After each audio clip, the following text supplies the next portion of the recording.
Yo, we're live. How's everybody doing? I'm still on vacation this weekend. A lot done. Stuff around the house, small engines, all kinds of stuff. Guy just dropped off a 6 horsepower Tecumseh flathead from probably the 70s from an old Troy-built tiller. Can't get spark out of it. Tried Chinesium stuff. Didn't keep the old Phelan coil. Sometimes you just take the Phelan coils, you put them in a toaster oven for 20 minutes. Sometimes that'll work. But anyway, see if you can get it working. See if I can get it working for him. I've got 2 of these 6 horsepowers laying around. Maybe I can help them out. So anyway, you don't throw away old engines, especially if they're good or once running. Because if I have one with a good coil in it, I can sell them the coil and give them a good running engine. So we'll see if the one I have has spark. If it does, then we'll go from there. Rodney is here. Hello, Rodney. How's it going? You want to come up on panel, just hit that link above and you can chat live, up to you, or in the stream, either way. But like I said, I'm on vacation this week. Not that work doesn't call, they still call. Hey, Gary, how are you? But, they can take care of themselves for a week without me. And trying to get some stuff done. I figured going a little early today. My friend's over across the pond there. It is now about, 8:30-ish their time. And Denmark, my buddy Klaus, it's 9:30 over there. Maybe he'll come on. We'll see what's going on.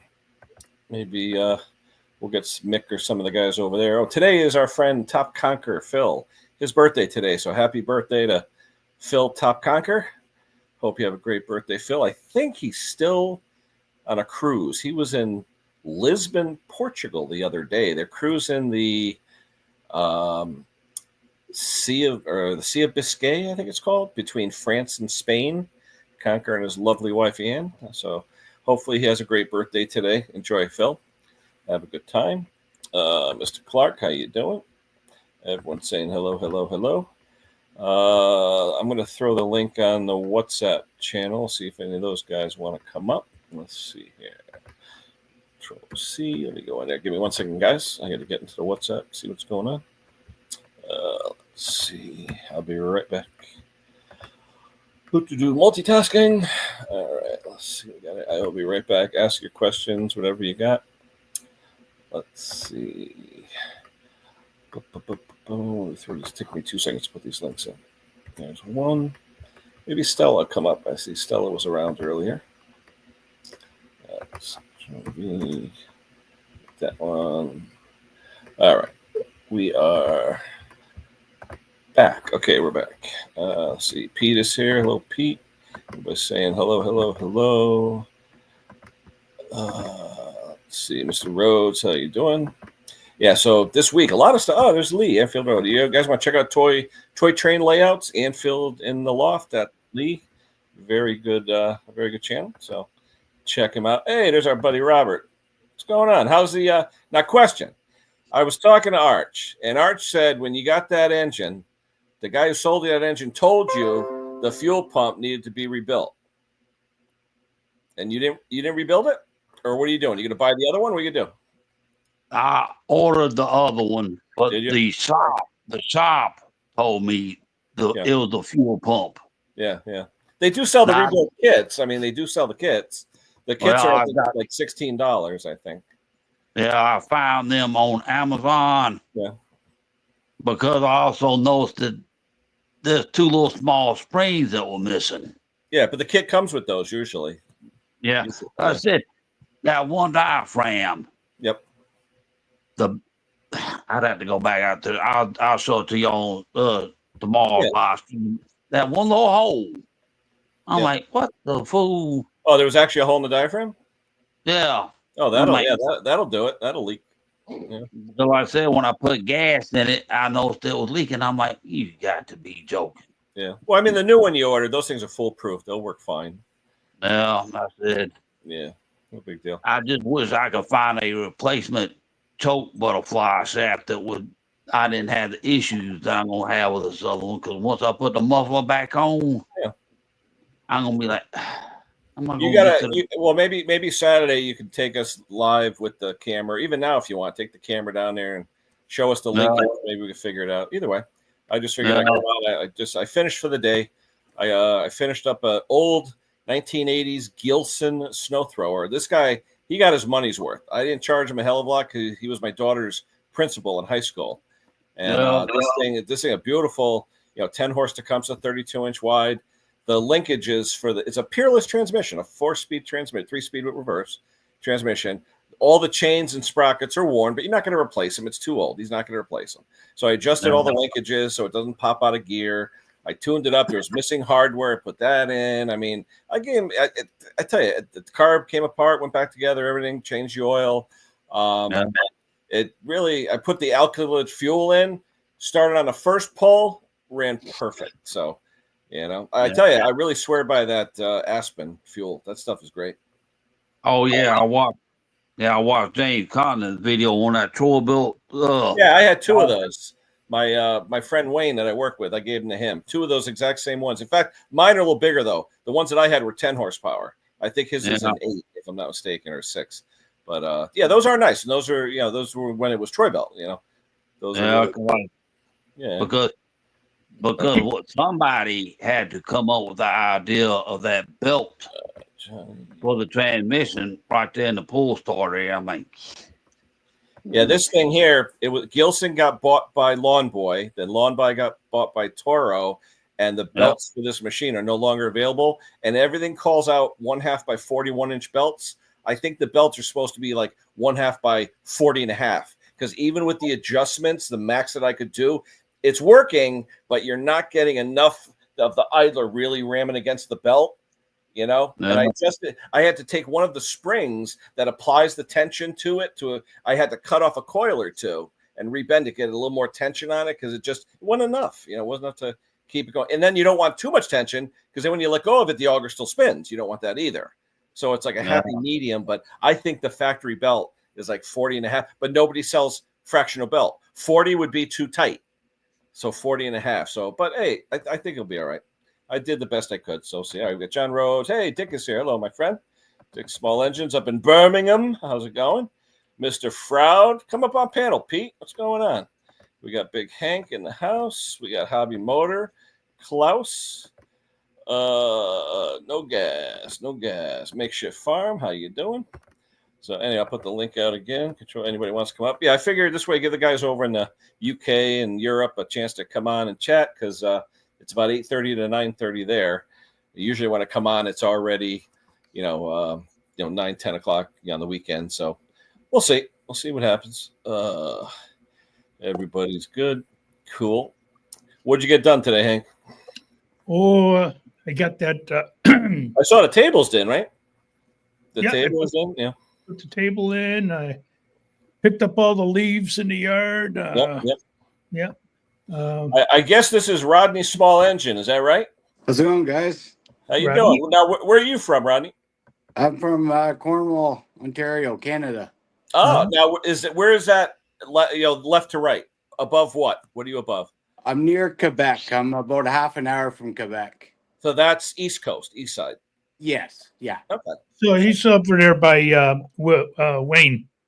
By Niagara Falls, that area. Niagara Falls. That's about 6-7 hours from. How about Mississauga? Yeah, no, that's Ontario. No. Yeah, that's about Mississauga is about 5-6 hours. And what would we know? What's around Quebec there that we would know? Anything that we would know around there? Montreal. Okay, yeah, there you go. Yeah. Yep, the Montreal Canadiens, all that stuff. Okay. Yeah, Montreal's about an hour away from me. All right, cool. Yeah. Keep it. Now, is this your job, side job? What's the deal? It's my full-time job. Cool. How long have you been doing it? 23 years. No kidding. I've been doing it 25. Cool. Yeah. Yeah. Now, is it just you? Or you got a crew, family? How's it work? I have students. I get students from schools. Like it's called a co-op program. Oh, nice. So they come with me. I pick them up usually in the morning, or if they drive, they come down and I teach them how to. I get them like for a half a semester, sometime for the full school year. So that's part of their learning in the school curriculum and stuff. Yes. Yeah. Now, do you get subsidized by the school at all for doing it? No, it's like it's all free. It's free labor. Yeah. Oh wow. I don't pay them. I don't. Oh, there you go. Hey, dude, oil changes, tune-ups, things like that. Why not, right? Yeah, exactly. How in depth do you get with them? Do you actually do like rebuilds or anything with them? How in depth do you get? Well, when I first started off doing small engines, I started from home, and then I got too big from at home. So then I rented a shop, and I had a big shop, and then after that, I just when COVID hit, it kind of things just changed, and so I'm like, you know what, I'm going mobile. So I Yeah. at a custom built trailer, and yeah, so Is that what you do now out of a trailer? yeah, it's all Oh, out of a cool. trailer. How big's the trailer? How big? It's the total is 14 inside. Yep. It's 8 foot from floor to roof Wow. and 8.5 feet wide. Now, is that for like a fifth wheel truck, or how do you move it around? I have a 250 Ford. Nice. Now, do you go place to place to do stuff, or are you centrally located somewhere and people come to you? I go place to place, Oh, yes. nice. Yeah. If I can turn my camera around, I'm actually in here. Yeah. I Yeah, it looks don't- kind of cool. You got AC, I see. That's nice. yeah, there's AC units. Wow. I got a diesel heater. It's down in here. I tell you, those are getting really popular. Those camper heaters. Yeah. I got all pack outs that go up in here. Oh, wow. Like I said, my toolbox. Sorry, I can't turn my camera around, but my toolbox. Yeah. Nice. Now, Yeah. are you a dealer for anybody? Do you like Stens or any of those people, or? No, I don't. I don't. Since I work by myself, and I've always done this from the start. We have in my town's about 50,000 people. Mhm. There's two other dealers in town. So what I do is, if I need a part, like I have a lot of my parts, like in the back of my truck, I have a whole bin of carburetors. Like right now, we're doing snowblowers. Yep. It's just all carbs in the back of my truck. So I need a car. Like if it doesn't clean in the ultrasonic cleaner and whatever, Yeah. you know. Now, do you have a And generator for full power in there, or how do you do it? yes, I have a big inverter in the back of my truck. Nice. I just flop down my tailgate and start it up, and yeah. Cool. So, but for parts and that, like I carry all the common stuff, plugs, oil, carb kits, all that stuff, belts. But if I need something, I don't have it, I'll call the dealer. I'll text them, this is what I need, and I pick it up the next day or whatever. Well, But that's all right. Yeah, that's good. Okay. being in business this long, I know what I need getting into it, Now, is anything you specialize in, Rodney? Is there anything you like to do or like to repair? John Deere's. I'm a John Yeah, Deere guy. okay. Yeah. John Deere collector, the whole 9 yards. I used to be, but they're coming out with some garbage. Yeah. It's what's nice about them. It's what I mean. They're all the same belts most of the time. You get MTD, you got so many different belts. I got a Gilson thrower today. I guarantee you the factory belt, they don't make it anymore, of course. I guarantee you it's a 40.5-inch belt. Everyone says, oh, it's 41. It works, but it's not right, It's like we had a repair today. It was an old John Deere, like the old 1032s. And I'm like, man, the belt's toast. I'm like, I don't have this belt. So I'm like, I look on my wall. I got tons of belts, right? I look at my wall, and one of the MTD, they have the two sizes there. I don't know the sizes off by hand, or the part number, but sure enough, it fit like a glove. I was like, phew, all right, good. I don't have to come back. Yeah. I had to end up taking the tension spring for the auger. It was just worn from age, and the guy had like really screwed up the end, but luckily it wasn't a through hardened spring, so you could actually cut it and rebend it. So I rebent it, but the problem is there's a big thing between getting enough spring tension and having too much where it doesn't shut off. You know what I mean? Because this one here, the way it engaged, it didn't pull. It didn't pull it. It literally, when you hit the lever on this, it like let go, so the spring would pull it. It was like reverse. It was weird the way the design was. So you relied on the spring to give you tension, like on a traction part of a snow thrower, where it's always engaged with the spring idler. Yeah, that's the way this was. It was like you turn the spring on. It was kind of weird, but anyway, they haven't made this Gilson. This is a 1988, 10 horse Tecumseh, 32-inch wide. It's a tank, weighs about 450 pounds, and it's a monster. It's got a Peerless 3-speed with reverse in it, chain drive. Okay. Yeah, it's kind of cool. I mean, I got it running beautiful. I mean, the thing is nice. And I was doing little stuff. He was missing the Philister head. The two Philister head screws on a Tecumseh that hold the heat shield onto the carburetor? Yeah. He's missing one of them. So I usually stock those. I go to McMaster Car, buy 100 for $4, and I have those because little stuff like that. People take stuff apart and they lose a screw with it. It makes a difference to me. I'm like anal when it comes to you got to have all the screws and this and that. The oil dipstick on this Tecumseh. This is the old one with the flat top on it. The dipstick with the flat top. There's an O-ring on the top of it and on the bottom where you screw into the block. His whole block was like covered with oily, like misty residue. I'm like, where's this oil come from? There was no O-ring on the bottom of the dipstick, and the one on top was like cone shaped from wear. So it was just the crankcase was just pumping oil mist all over the place. So value added. I gave him 2 new O-rings. Just stuff like that. That I didn't charge him for. He broke the key off, the safety key. Okay, it broke off in the thing for the Tecumseh, but it's still run because it's in there. But now you can't take it out. So I have 100 of them. So I popped it out, put one in, but didn't charge him for it, because I got 100 of them laying around. But just the extra value added. His chains were so loose on the tires. 16, 6.5, 8 tires on the snow thrower. Big tires, right? But his chains, when I lifted it off the ground, the chains drooped an inch. All right. Okay. So I took zip ties the way you're supposed to do it. Usually you use like springs and stuff, and you pull the chains together. You've probably done that a lot in Canada with snow. You pull the chains together because you want the chains tight against the treads. These things are flopping all over the place. So I took some zip ties, but to me, that was what it cost me nothing. You know what I mean? But he'll see it. I cleaned the machine, cleaned it all nice, took all the oil mist off. So he's going to look at it and go, that's not mine, But and then again, well, that way, he'll look at the bill and say, yeah, it's worth it. Yeah. So. Hey, makeshift there, farm.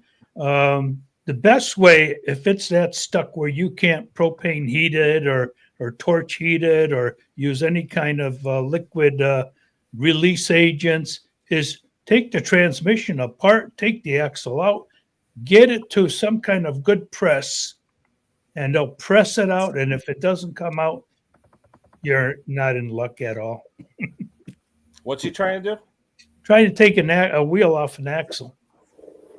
Oh, yeah. Would it be off the studs or off of the?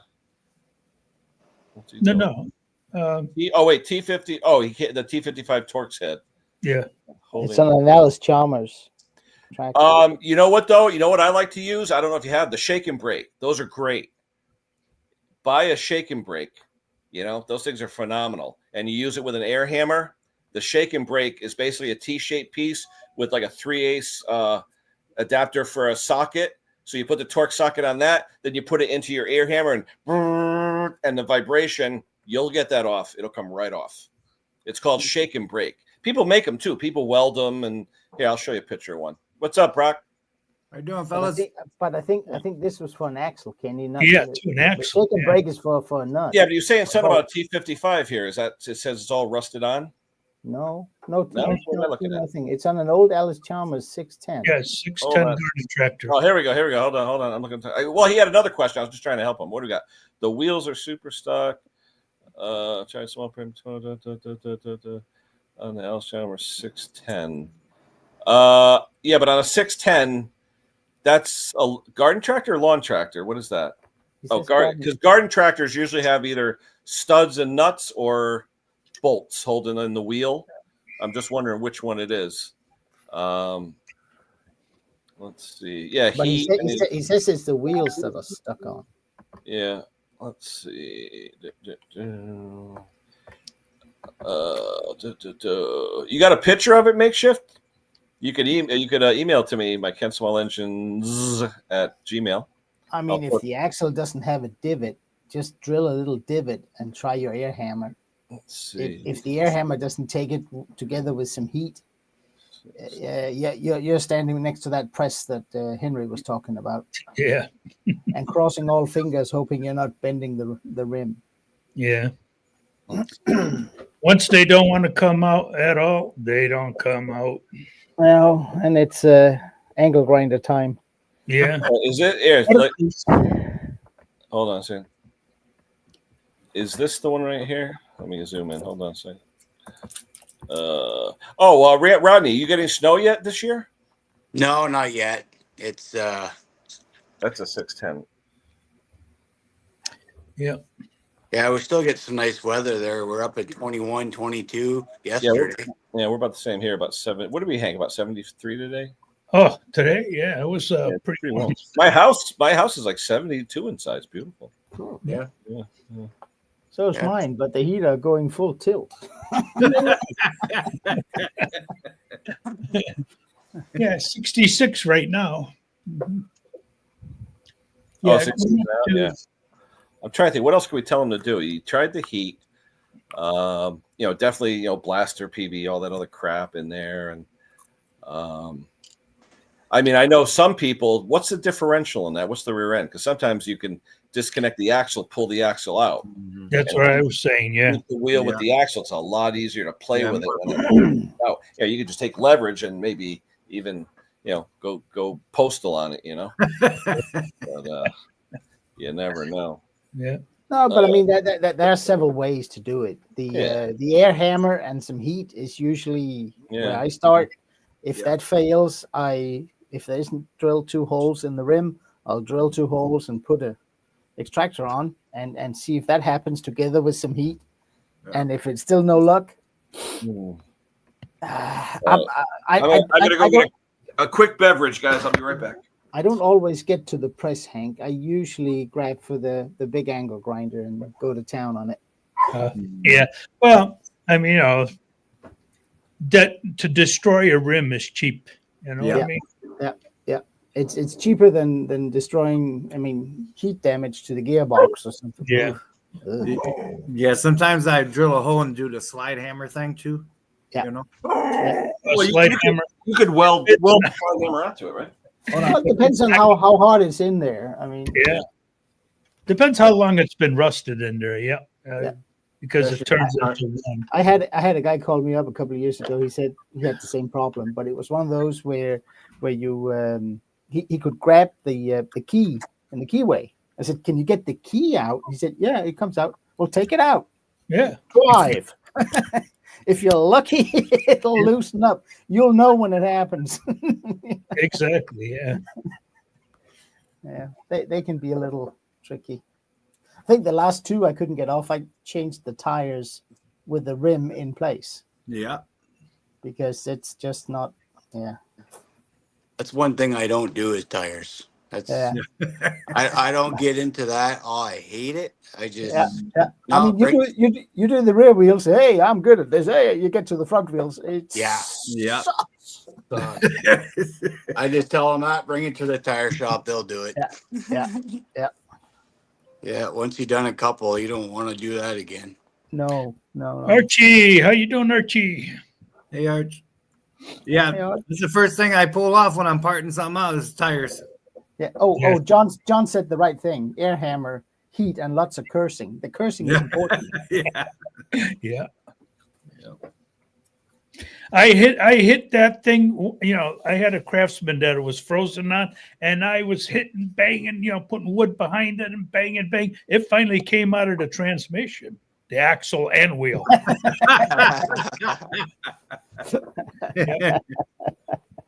Yeah, they can be stuck on there badly. Mm-hmm. Yeah, especially that one with that weird shaft on it, right? MTD. Yeah. With the flat part. Yeah. With the screw bolt on the inside. Michael Roberts, he's got a question on what kit to get for a Walbro WYL carburetor. I think they're called WYL. The kit. They're WY something. There's WYC, WYK, WYJ. Okay. It's a WY is a rotary carburetor. He's got a couple of numbers. Do you recognize him, Kenny?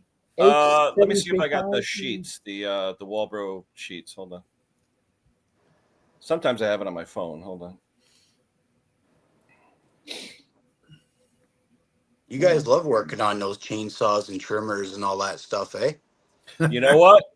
It buys me breakfast and it buys me lunch and it pays. That's about all. That's about all it pays for. Well, paid for the wedding, paid for the college. Paid for this. It paid for our lunch. Yeah, paid for our lunch. Hey, just quick story. Yesterday, Hank comes over, right, to pick up that stainless table. I bought 2 of them. He bought one, and the guy, Vladimir, my friend Vladimir, Russian guy, nice guy, brings over his Chinese eBay backpack. No name brand on it, whatever. It was the one where he brought it over and it started and ran fine for me. He said it didn't run for him. And well, he says, I brought it home, started it, and then it just died and it won't restart. So I take the thing. I said, bring it over. And I said, Hank's on his way, but bring it over.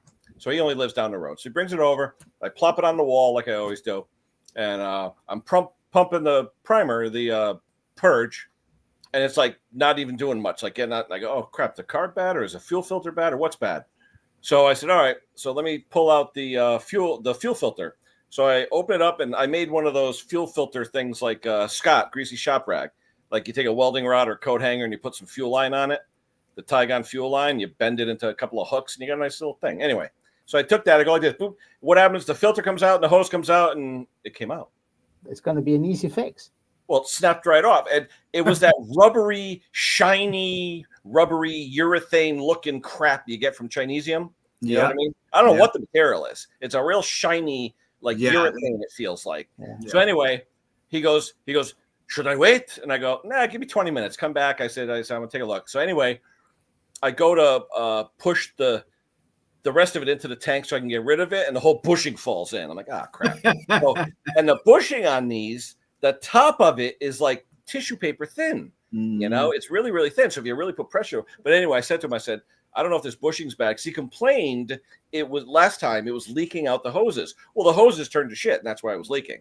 I should have known then, but I didn't have an issue with it. Started and ran fine for me. So I took out my Echo. I like the Echo hose, the black hose. And so I cut some pieces, put a fuel filter on it. I said, wait, hold on, wait. So he gives me a $20 bill. And I'm like, no, I don't want this. I said, he tipped me. The last time I came, he tipped me. And I said, no, you're good. No, my friend. No. So, all right. So he gives me a $20, right? And then we go to lunch, and we had a nice lunch, at the Windmill restaurant, little bar, honky-tonk thing, whatever, by me. Nice little place. And they got birch beer on tap. I love birch beer, fresh birch beer. So anyway, so I had that. And Hank, what'd you have? What'd you have? Sprite. It's like 7-Up. No. What'd you have to eat? What'd you eat? I had that double cheeseburger melt. Patty melt. Yeah, patty melt. Yeah, I had this Windmill hot thing with all kinds of, what the hell was it? Oh, corned beef, pastrami, hot peppers, cheese, all kinds of Thousand Island, really nice. And onion rings, and Hank had double fried fries. Anyway, so I get home and Hank leaves, or we load up the tables, he leaves, and then all of a sudden I get a call from one of the guards at work who I always fix his equipment. So he says, oh, chainsaw, it's not tensioning correctly and all that stuff. I'm like, okay. So it's a Home Light XL, the little ones, the little red ones, the Home Light from years ago. So he brings it over and it is covered in, when someone doesn't know how to sharpen a chain and they're just making powder, and it turns into that paste, that oily, nasty. Oh, yeah. The whole thing was covered with it. I mean, covered. And you know how the oil has like a purpley hue to it? Yeah. So it's like a purpley, nasty, sticky, oily. Blah. Anyway, so I take out my air gun and blow everything all off, whatever. So I put it all back together and I put the screwdriver on the adjuster. Now, when he brought it to me last time, he didn't have the adjuster. It fell out because the adjusters are not captive. If you tilt the saw a certain way, that whole adjuster will fall out. So anyway, I put a new adjuster and I found an NOS one on eBay. I put it on, or I think I may have gotten it from Leon up in Canada. I mean, not Canada, he's in Oregon. Leon's Home Light chainsaw parts. So anyway, I put the adjuster in. So I take the long screwdriver because you need a long one to get by the bar. So I'm adjusting. He goes, what are you doing? So I'm tensioning. What are you doing? So I'm tensioning the tensioner. What tensioner? The one I put in last time you came? You did? Oh, there's a tension adjustment? I go, how do you think you tighten the chain? Yeah. Oh, so he was just putting the chain. I go, and the chain was going all over the place. So I showed him how to tension. I showed him how to pull up on the bar. Okay. And then I said to him, I go, because when I gave it to him last time, I had already adjusted everything and it cut okay. But since then, he had the chain sharpened. They didn't touch the rakers. Okay. So he was making dust. I put my gauge on it. They'd never been touched. All right. He had about 1.5 thou of thickness. I said, you're not going to make any oatmeal with that. All right.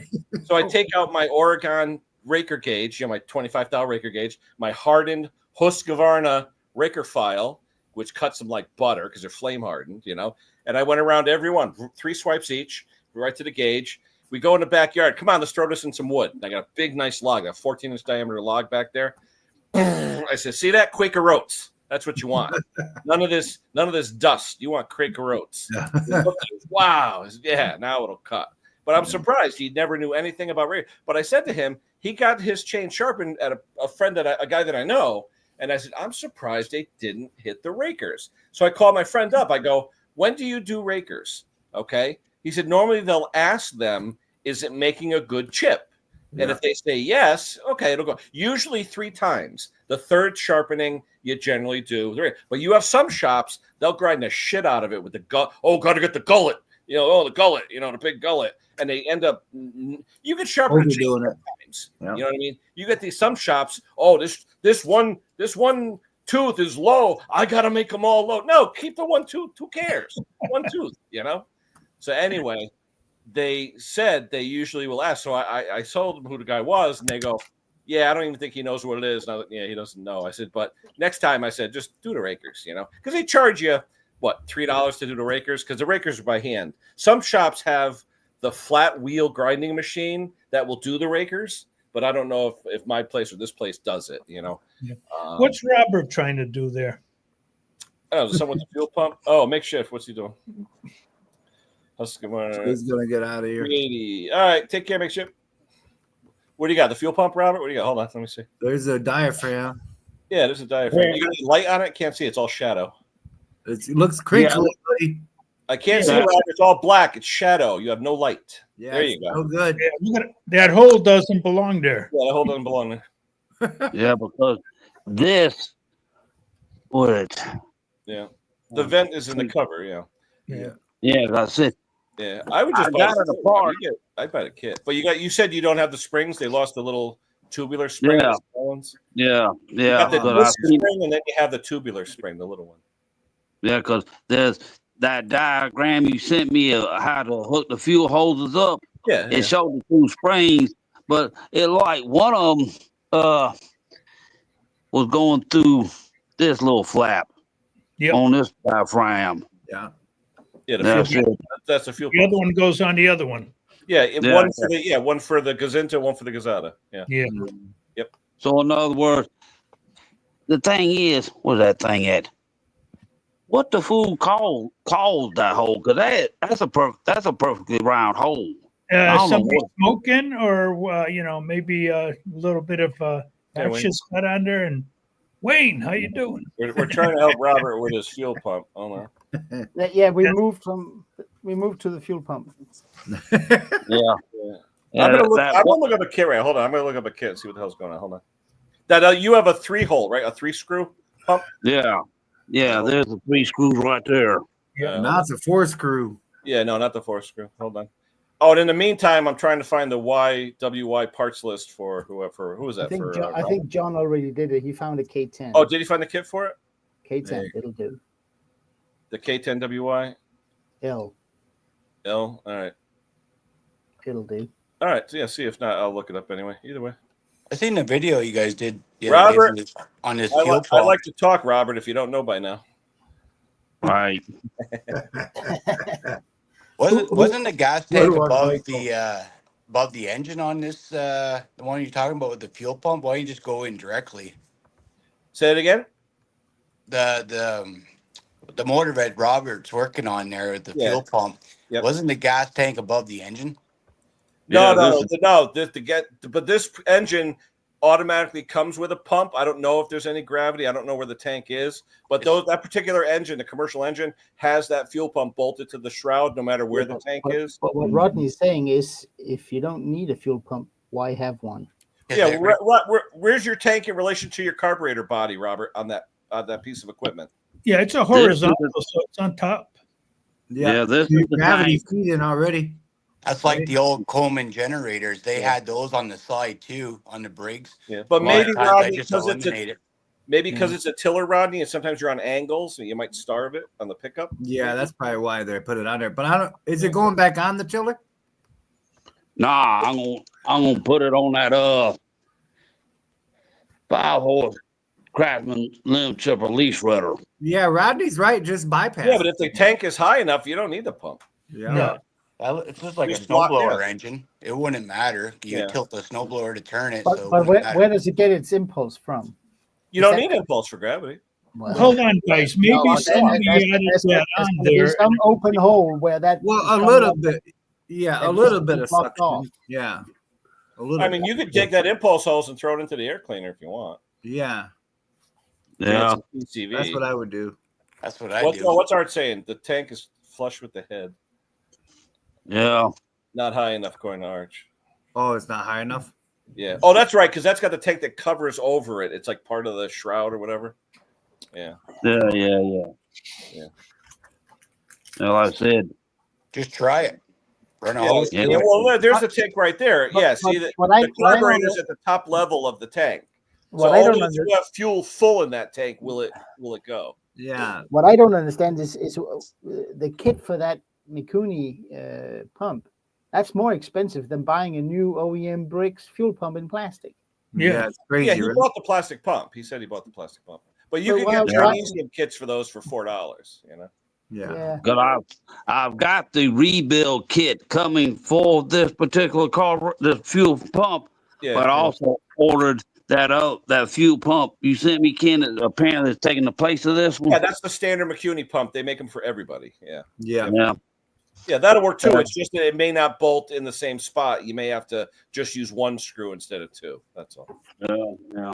So I And said, actually, with those pumps, I've had those pumps where I put the fuel pump 3 feet away. Doesn't matter. You know, just extra length hoses. You can put the fuel pump wherever you want, as long as it has the hoses attached to it. well, I said, Yeah, I've actually converted Kohler K series to those plastic pumps when the people don't want to buy the expensive Kohler metal mechanical pump. So I'll take the fuel pump cover, block off plate, tap it for 8th MPT with a barb, and use the Briggs plastic pump. Works fine. Mm-hmm. Yep. I use that pump for everything. Oh yeah. I said, the day when I got that thing, got the hose put back on like you told me to, Ken, as soon as I put gas in the tank and turned it on, I noticed it was running down the side of the bowl house. And I'm like, what the? And then I said, when I finally, I'm like, you, excuse my French, but you MF piece of junk. I said, I finally pulled this apart. And I said, I seen that little hole. I'm like, what? That made me want to take a sledgehammer to that thing. I want to take a sledgehammer to it, but I'm like, nope, can't do that, nope. Robert, last video I saw, you were taking a sledgehammer to that thing. I was going to, but I didn't. I'm like, I can't do this because Robert, Amazonian. Hold on, the Chinese kit. Yeah, you get 2 of them, right? Yeah, it comes with all the springs and everything. 2 complete kits with the filter. $8. How can you beat it? You man, you can't don't use the filter; it'll leak. Yeah, oh yeah, and that it does come with the little springs too. You know. Oh, and the other day we was talking about that white fuel filter, Wayne. I finally put it back online. I cut the hose and put it back. Yeah, the white one is for fuel pump engines. The red one's for gravity. Yeah. Yeah, like I said, I'm trying to think.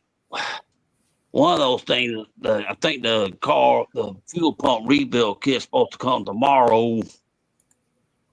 I forgot one of the other fuel pumps supposed to come either tomorrow or Saturday. I don't know. I'll just have to wait and see. Did you see what Noel said? By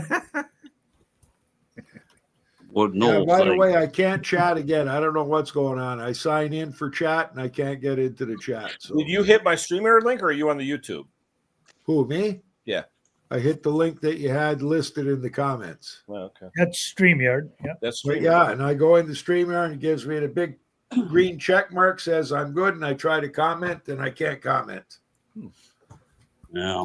That's weird. Do you do pop-out chat? Pop-out. Hank, you're getting way beyond my intelligence. Yeah, you gotta do pop-out chat on YouTube. Pop-out chat. Something new. I never heard of that one. Yeah. I'm about to pop out and go get some dinner. Yeah, pop-out. I heard Brock say he uses that on everything. You know, that's the old commercial of that old girl. Like she says, I use that on everything. Yeah, that without saying the word, right? Hey, tomorrow I'm meeting our friend. What is it? Ralph. Remember RW3 Dog, the Gravely guy? Yeah. Ralph. I'm meeting him for breakfast tomorrow. That's cool. Yeah, Kenny, what's up with Friday? We're gonna meet halfway in Newtown. Yeah. Kenny, what's up with? I go into the shop, I see Friday chat, and I says, "Holy shit! I got to go to the hockey game with Chubby Butcher tonight." And then I realize it's Thursday. Yeah. Oh wait, did I write Friday? Yeah, that's what it said when I was in the shop. Friday live chat. I should. So I said, I didn't even think this was live. So I said, I better go in the house. Something's wrong here. I might have had too many beers today. Hold on, let me change it. Hold on. I'm glad you said that because I look like a real idiot then. Hold on. Yeah. Oh, and I just got this new Roto Zip thing in today. What's that, Robert? Hold on. Rotos. Oh, you one of those like Dremel? It's Dremel. Oh yeah, those are nice doing sheetrock and stuff. Those are really handy. Now see, this one, sheetrock. Yeah. Now this one has a digital speed selector. It goes from 1 to 6. This is a bigger motor. This is Robert, are you like the women with the QVC? You're on Amazon at night in your bed in your pillow? Yeah. No. Some people are junkies for this stuff, really. They'll see a good deal. Oh, gotta have it. Well, we don't know about that, do we, Hank? No, not at all. No. Well, I said that Dremel tool that's like that. Them things are so wimpy. You got to be real careful. You can't just put a load on it. You put a load on it, the motor slows down. You got to be real. I'm not really an Onan guy, Cumulus. I've rebuilt some of the B43s, but Onan, I mean, I'm not really. You could do some porting. You could put a bigger carburetor, a little higher lift on the cam, things like that. I mean, you could do that kind of stuff. But Onan, the parts are so expensive for Onan stuff. Yeah. Wayne, what is that thing that you were just showing? Look good, eh? Yeah. Or making it into a 48. Jake hasn't got his YouTube plaque yet. So I decided I've been thinking a long time about doing this. Oh, that's really cool. Oh, Nice. cool. That's cool. awesome. That's great. If you see the phone numbers on there, please do not call him. He'll get pissed off at me. Nah, it was kind of blurry. But that's got the Double Action Consulting. That's my company that started out a long time ago, and then he became a division of it. And it's got his first business card, my first business card, his first business card, second business card, and then the logo, his first sticker, and then we put a little plaque underneath, established in 2014. It came out really nice. Nice. Yep. Yeah. Hey, Michael, email me a picture of that diaphragm, Michael, so I'll put it on here so we can all look at it. Yeah. Mr. Sweet. Oh yeah. Hello. Oh yeah. The other thing about this engine is, like I said, that choke butterfly shaft. Robert, anything's doable. Yeah. That's it. I'm hoping it don't act up, because once I put the muffler on, you went. Yeah. So I can't wait to see the sledgehammer part of the video on this thing. Yeah. Yeah. Well, just I got the sledgehammer will be total sledgehammer destruction. Well, I'll tell you what, guys. I had a follower donated an old 1981 Bosch drill hammer, corded. Oh, nice. Yeah, I thought that might be a little interesting, to fix it up and give it a few new things here and there, and yeah, it came in a bucket. Oh yeah. I've been reading parts list for the last 2 days till I'm just figuring out what was missing, and you know how it is with something you haven't taken apart. Mm-hmm. but it's something you haven't taken apart that you have basically, you know that the brush is going one end and the chuck is in the other end. That's about all I know. 2 days of reading schematics and looking up numbers and replacement numbers, and that was a new one.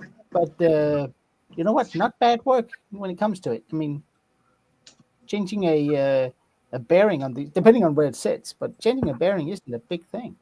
Yeah.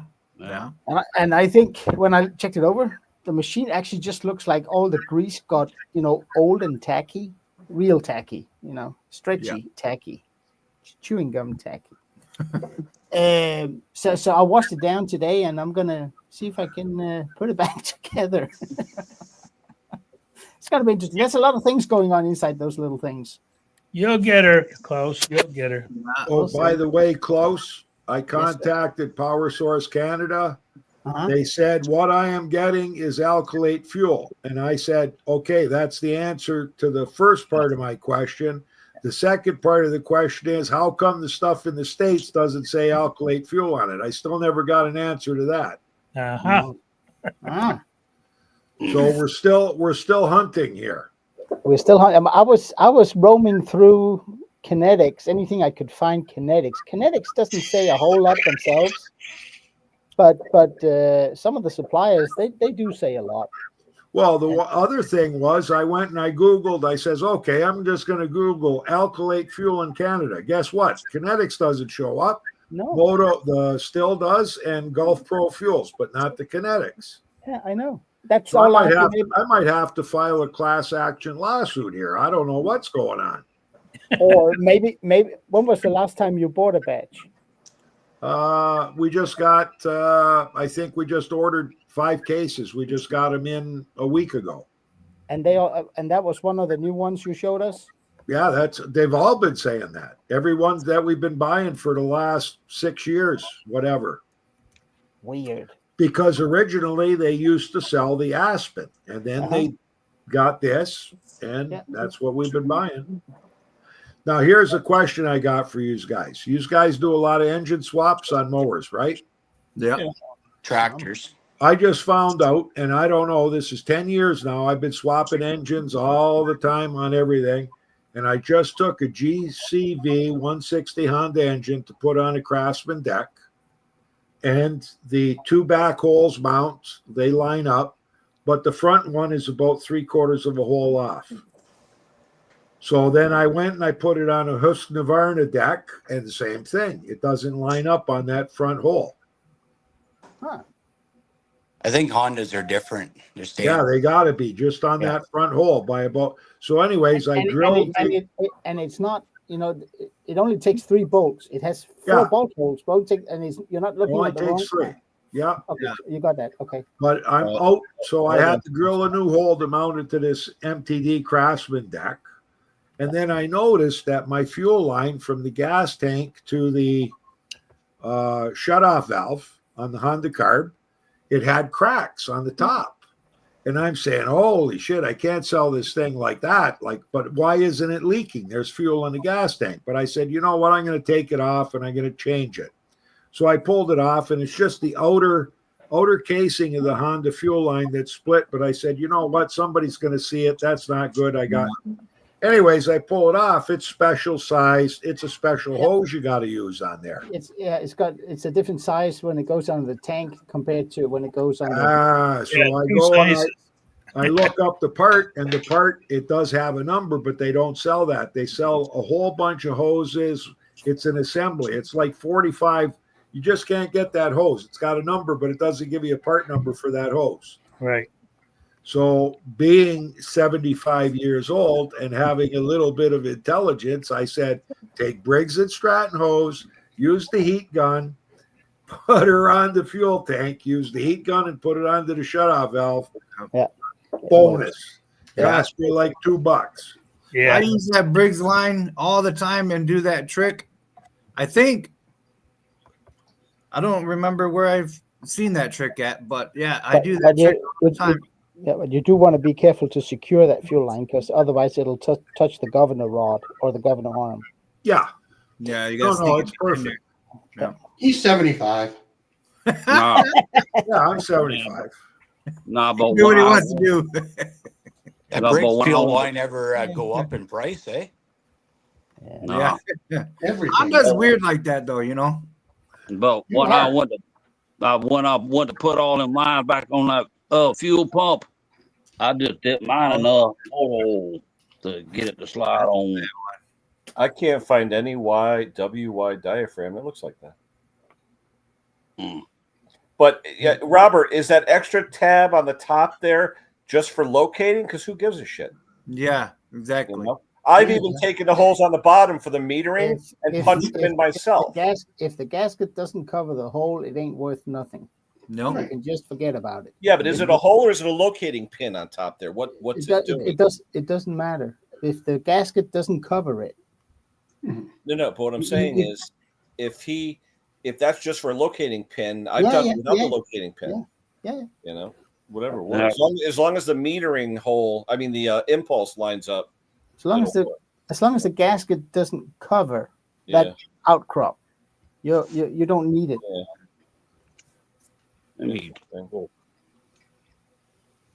That happens on Sunday night at 8:00. Yeah. Always. Yeah. That's why I got 200 sets in stock. Yeah, I got a couple hundred right now. I went to Alibaba last New Year. They were selling kits for like 30 cents, so I bought like 100 of them. I get them from Pharmatech, and I have to pay import. I have to pay import duties and all kinds of. Yeah, you've been telling me for a while because Pharmatech does a ton of chainsaw stuff. Yeah. Oh yeah. I mean, if you want aftermarket, like those steel screws, different length, and they have the T27 and they're all kinds of weird ones with coarse thread and all. You can get them over there. Yeah, they're like 10 cents each. It's if you want to steal some $5. It's a locating pin. I got him in a big pail. Yeah, it's a locating pin. It's a locating pin. Yeah, it doesn't matter. So it doesn't matter. Yeah.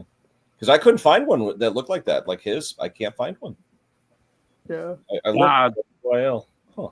Now I found this part, just this part, on eBay. If you want to buy separate parts, Robert, that gets expensive. Yeah. That's Just go on Amazon, you'll find it. But that pump's no longer available. That's why everybody sells the kit for it. I'd put the Briggs & Stratton fuel pump on her and give her. Or even the John Deere one. I use that one a lot too. Yep. And I don't know. Would a carb spacer? I mean, you're not moving a hell of a lot of air with that motor. I mean, is a carb spacer going to help? Probably not.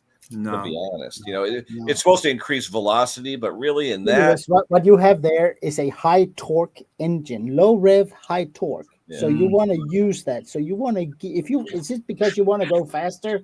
Yeah. What do you actually want to do with it? Do you want to pull better? 14 or 16 horse, isn't it? You want to go faster or go tractor pulling or something. Yeah. What do you actually want to do? You got to gear it lower instead or higher. Yeah, what do you want to do with it? Because I mean, if you want to go crazy, you can put a steel flywheel on it. You could increase the inertia. There's a lot of different things you could do to make something run better. But are you looking for RPM? Are you looking for torque? Are you looking to pull stumps out? Or are you looking to go fast? What are you looking to do? Yeah. And what's it in? Still, it's a low rev, high torque engine. Yeah. So you want to use the torque to your advantage, not because if you rev the heck out of it. Oh, here we go. He's got it in a tractor. You won't have it for very long. Yeah. So in a 1655, you want more torque. I mean, tractors, who cares about the horsepower? It's the low end torque that you really want. Yeah. So in that case, I'd get I'd have the Camry done to take advantage of the RPM range and get as much lift. I would just gear it differently. I mean, put you can gear it, but I mean, a little bit on the cam, increase the lift and duration a little bit. You can do it. Yeah. Just don't go very high on RPMs because you won't have that engine for very long. Yeah, exactly. Yeah. Because Briggs & Stratton was it? They got sued about horsepower, and then they had to start putting foot-pounds of torque on the engine instead of the horsepower rating. But that's because they rated. They lied. Just like car manufacturers, they lied. I think they rated them at 3,800 RPM. And there are no engines from Briggs & Stratton that are allowed to go over 3,600 RPM. Yeah. So yeah, you may get 7 horsepowers out of it at that RPM, but it's not supposed to run that high. So that's why they got sued. Yeah. That's like the Briggs and Stratton twin carburetors. They make them so you can buy that special piece to open up that carburetor Yeah. a little bit more, and they give you another horsepower or two, Yeah. But I mean, just look at a Quantum, one of the later Quantums. Everybody says, oh, it's a 6 horsepower. Not at 2,800 RPM, it's not. No, and it's 7 foot-pounds gross torque now. It's not anything else. And that's at its max range. But I think a Quantum delivers about 4.5 horsepowers at Like it said back when they made them in 2001. You guys love those Quantums. I think the Classic was the best. They are. They're good too. I mean, we actually like them all, Rod. Yeah. but yeah. They're not. If it wasn't for Briggs, boy, oh boy, I wouldn't be in business. That's for sure. Yeah. Save your classics. Save them. Yeah. My heads. Yeah. The only thing I found is that all the newer Chinese-made engines, including Briggs' small Chinese-made engines, they all run with these skinny shafts. So nothing fits an old Classic with a 7/8 or nothing fits it because it's all slimmed down. I've been having more trouble with the Classic diaphragms the last year. Even the ones that are supposed to be the perfect, like Briggs, the Briggs diaphragm for that. And I don't know if it's just warping of the tank over time. The carb. Do you find them leaking? I'm having an issue with them too. The ones I did this summer. Every diaphragm I put on, I tried, Briggs, I tried rotary, leak. It's unbelievable. Did you check the bottom of the carb with a straight edge to see if it's warped? And the tank too. Yeah. No, I didn't. No. Yeah, because it's likely warped. I had one carb like that. I put a straight edge to it. It was warped. But I'm getting them. They're all coming in like that. It's like little sandpaper and piece of glass. And yeah. Now, one trick that does work is it'll leak. If it's leaking by that area that's the widest space between the two screws that hold it in. Take a scribe and scribe the gas tank, and you'll raise a little burr there. Okay. And then when you clamp it down, a lot of times that stops the leak. So I'm getting it right where you put it on to the intake tube. It's leaking directly right behind in there. New rubber on the O-ring, everything, and just you just see it seeping out. Oh yeah. Yeah. But that intake tube can leak back where it bolts onto the engine with the 2/4 inch long screws too. So what I do to fix it, I hate to do it, but I would take like what do you call that 1 minute gasket maker, just rub a very thin coat on it, put it all together, clamp it, no more leak, Yeah, just don't fire it up for a while. Yeah. So Rodney, it's not the worst solution, because that 1 minute gasket maker or the RTV, it can take the vibration and it doesn't mind gasoline. So I don't mind gasoline. That's the best stuff. That stuff. Yeah. My problem is I can't leave it sit overnight because I'm impatient. Well, I don't let it sit maybe 5 minutes and it's on. I mean, I switched over to using same black RTV, but from Liquid Moly. Liquid Moly, yeah. Liquid Moly, yeah. It doesn't require any. You just put it on and slap it together. That's what it says on the can. You don't need it to skin over first or anything. Just put it on. Yeah, Bruce, you got to use the right stuff. I think it sets up in like 3 minutes or something. Oh yeah. Hey, how about some? I'll be right back. $35 a tube. Why not? Yeah. What's the question, though, Rich? You're saying the difference between? I mean, usually you could tell a hydro immediately because of the whine. When you start it out, you hear the hydraulics whining in the hydrostat.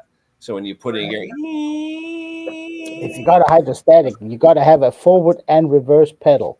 You should. No, they have hydro with the lever on the right. Yeah, well, yeah. No, aren't those? The thing is, when you have a manual transmission, you'll hear the detent, or you feel the detent in the shift lever go click, click, click, click as the ball detent stops the lever at different positions. A hydro is smooth up and down.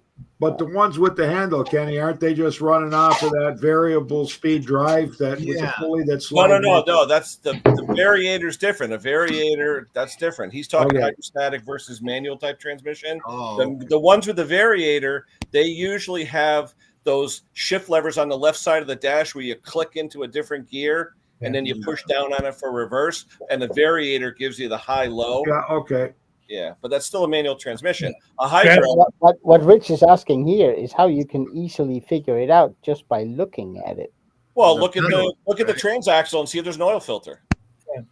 Yeah. Well, no, not necessarily, because some of them don't have oil filters. Yeah, some of them don't. Look and see if it has a fan. If there's a fan on the transaxle, generally hydro. Yeah. For cooling. Yeah. Well, you can tell by the whine. There's usually a whine because of the swash plate. It always makes like a whining noise. New product. Well, hold on. Let me go watch this video. Then I'll tell you. What is it, Bruce? It's the clean flow. You know, the yellow and black. Yeah. This is the new can. Oh. Almost looks like shaving cream. Looks old school, doesn't it? Yeah, old school. Yeah. Yeah, it looks like old school. Yeah. Who makes that? What did they change? Clean flow. No, but is that Canadian, Bruce? Who makes it? He's probably got some. I'll have to taste it. Where do you get it, Bruce? Right. It's like tastes great, Princess but just look Auto. at that shine. Princess Auto. If it's made in Canada, it's going to have tariffs on it pretty soon. Hey, yeah, that's right. Here's the new one I got too. It's Wait, I've been on now for an hour and no one has said anything about the Donald?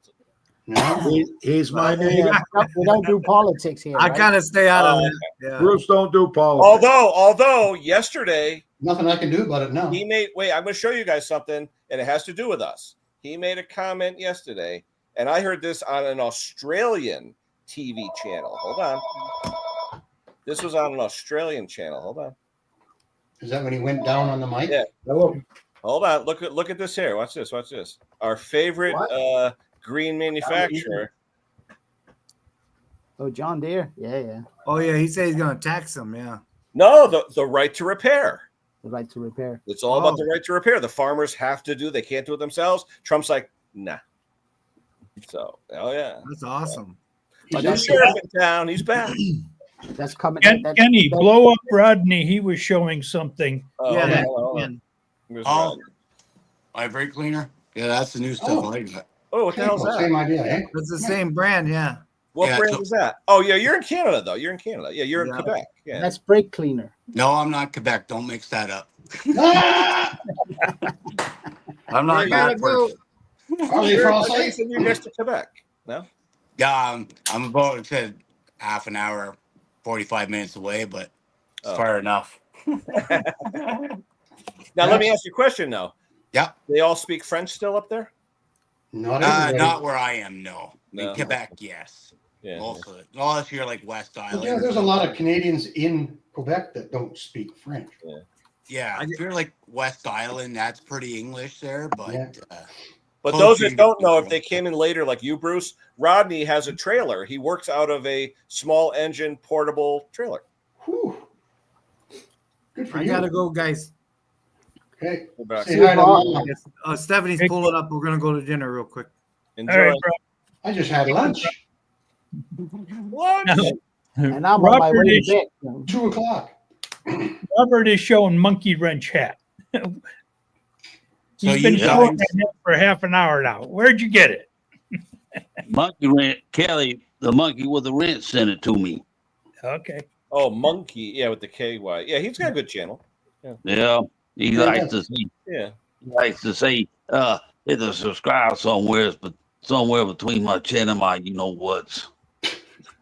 Do you guys do this full time or just part time for you guys?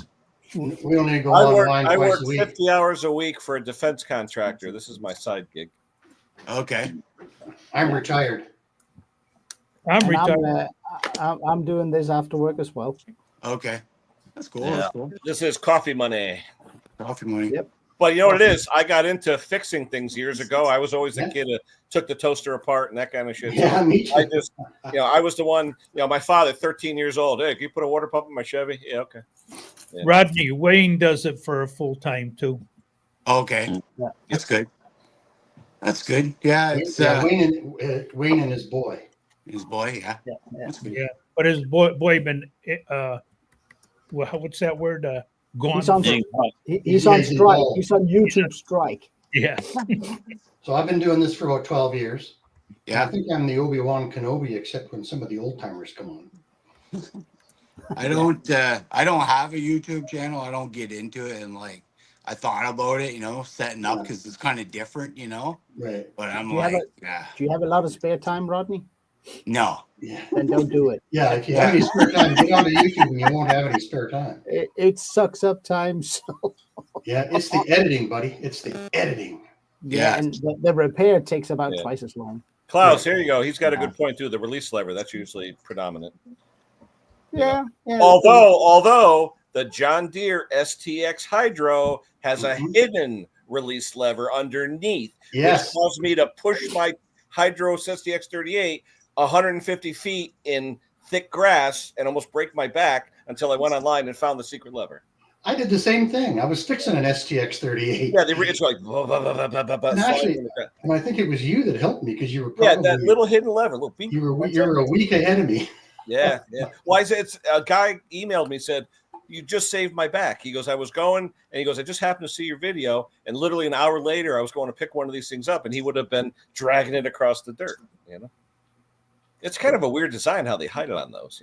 Yeah, and then on my LX 178, which is almost the same drive, it's just a beautiful little lever. Just away you go.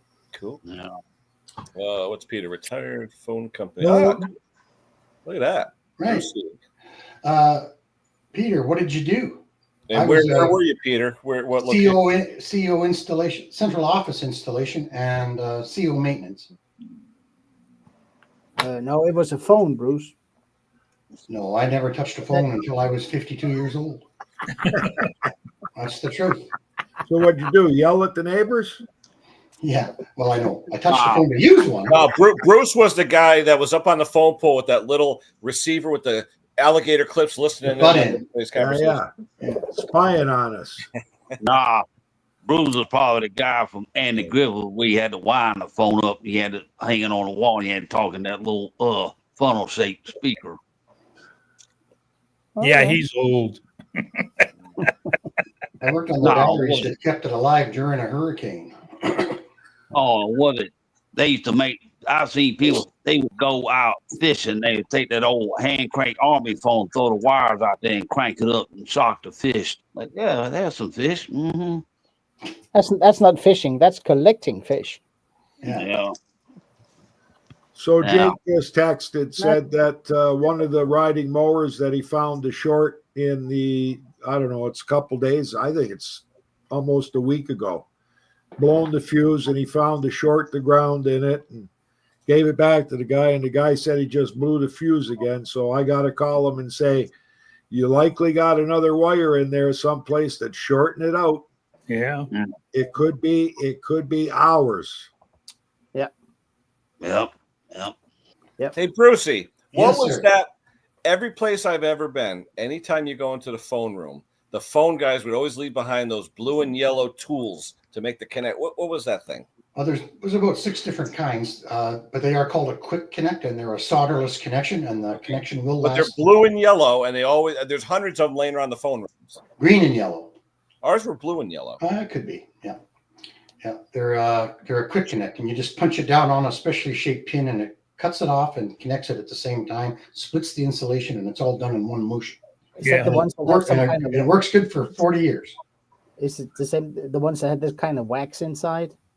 No. Self-sealing? Oh, okay. Well, the actual pins connect to the wire and cuts the wire off, and it just bites through the insulation, and they last a long time. I really do. And we could do 1,000 connections a day. It's crazy. But remember, it's all, you got a city like Red Deer, there's 100,000 people, and there's 100,000 phones. Because you got one for work, you got one for home, you got one here, you got one there. The fire department has a rotary of 500 lines, like it's nuts. Yeah. Good stuff. Oh, I got to show you what else I bought. You guys are going to Bruce. flip. Bruce, you've been out spending money. What's wrong with Yes, you? I have. Oh, I'm not the old tightwad from the old days. Oh, You're teasing me. Oh yeah, and that video Donnie boy did we in the remote starter on that ride mower. I haven't seen it yet. Well, I found remote it. starter. Yeah, you hook Don't it to spoil the it. truck. Dang it. I'll be 5 minutes. Uh-oh. Looks Somebody's like been Aspen. out. Wait. Yeah. Wait. Somebody's been paying oh. Oh, look at that. Oh. Christmas came early. Yeah. Mm. Nice. Wow. Compared to this one, I can only take a text and I can only do a phone, and that's it. This Now, was were you dead. using that for filming, Bruce, or for just? I'm gonna try. Yeah. Because Those take good pictures too. Yeah, I'm gonna try. It's only How much memory you because got? it's got the right like every software of a video can be POV, it can be MP4, it can be you know what I'm saying, right? And this one has the same quality of video that my editing program takes, so I don't have to upgrade my editing program at the same time. So anyway, I've got to go help Trudy cut some beef up. We were just at Costco. All right. Really blew the money then. Yeah, where's the beef? Where's the beef? $700 later. Yeah. Ooh. Yeah. So Kenny, I missed. What did Trump say? About the right to repair. Oh, okay. He was hassling John Deere for it. Yeah. But they have the same thing over here. The European Union, they really don't like when they close that off for the owners. Yeah. So something's gonna happen. Hey, a farmer can't wait for a repair guy to show up 2 to 3 days later. No. It's BS when they do that. Yeah. And it's over here. It's illegal to do it on a car. If the computer can't be accessed by generic equipment, Yeah. you can't sell it here. It's that simple. Crazy. Yeah. I mean, you bought it. It's your machine, right? And you bought the software and you bought the computer. You paid for it. You should have access to it. But hey, the same thing is going to happen to, the big steel chainsaws that needs a computer. Somebody's going to make a stink about that pretty soon, Oh, too. yeah. Sooner or later. Yeah. I just got to step out and call this guy about us picking up his machine tomorrow. I'll be right back. Mm-hmm. Yeah, I'm surprised how many you guys work on chainsaws and trimmers still. For me, being mobile, it's just not worth it because I have a certain amount of money just to show up, and I don't even touch a wrench yet. 90% of the time, it's not worth it, because most of it's pooling or weed eater or something like that, Yeah. So everything you do is on the road. They never leave something with you and say, "Call me in a week," or say it's always that same day, or. Yeah, it's what I do is if you call me, I put your name on a list and I work down the list. So it's let's say you get the first snowfall and everybody's going crazy and their snowblowers aren't going. It could be a month before I get to you. And what I do is how I base it, I average if it's really, really busy like that kind of backup log, I put 7 a day. So it's 7 blowers a day. On the average, it's 5 a day. So if I'm done at 5, I'm done at 5. If I'm done at 3, I'm done at 3, And I call people the night before and I give them a rough time. Most people aren't there. So what they do is they leave it there, leave it in the garage. I pull it out, I fix it. I put it back in. And then what we have is called e-transfer. They e-transfer you, Yeah. But basically, it's but on the average, it's 5 a day. Like today, we did 5 and we were done by 2. Now, I could call more people, say, "Hey, are you home?" But some people then they get mad. They're like, "Oh, you told me you'd call me the day before. I'm not home. My garage is locked." So I stopped doing it. I just whatever 5 a day, and that's good enough. Now, you have a helper? Yes, I usually have a student.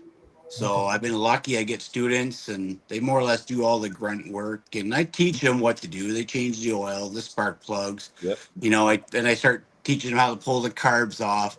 I always dismantle them, put them in my sonic cleaner, clean it, give it back, watch them put it back on until they get used to it. You know, they flip them up, grease the oil, the underneath and stuff. You know, but when it comes to like, if it's not running or whatever, well, for like tractors, it's a little bit more complicated than a snowblower, but yeah, some are good, some are pretty bad, Hey, what's the name of the school, Rodney, that you're helping? What's the name of it? There's like, I don't know, 4 or 5 different high schools, so it could come from any high school. But they're trade schools, you said, right? They're trade schools? No, they're high schools. Oh, okay. Yeah, so what happens is when they hit grade 12, it's called a co-op program. Yep. So let's say they want to do small engines, or they want to be a shop, like a car mechanic.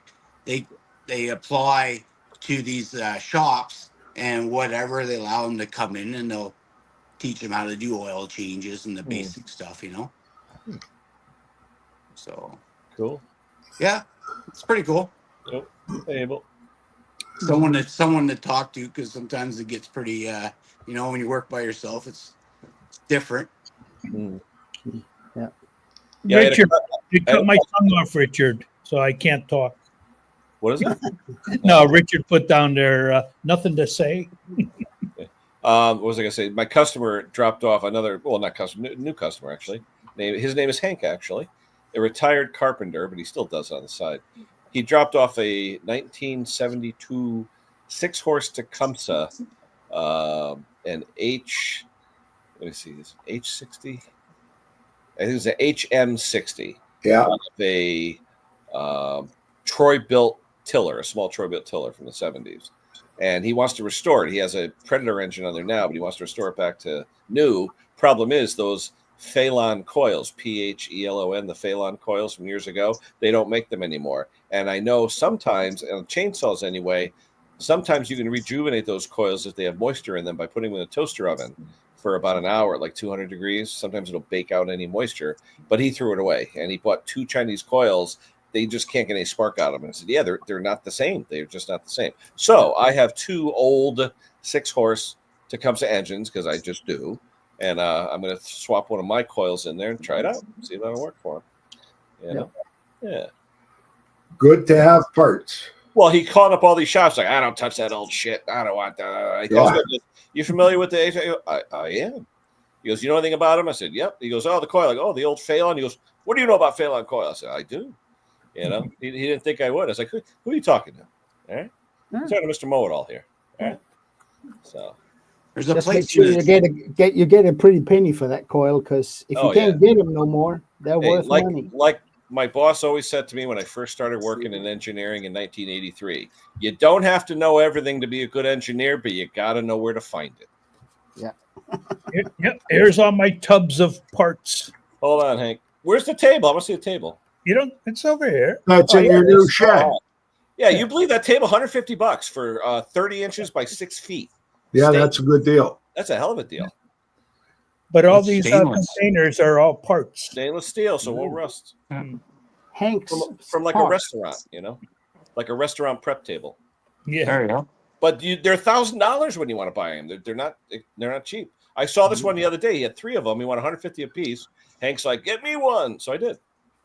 Okay, and if Brett's out there, I checked out that part from MTD 631-0086. It is still available. You would have to call them to get an estimated time of delivery, but it lists at $301.40 Canadian plus 13% tax.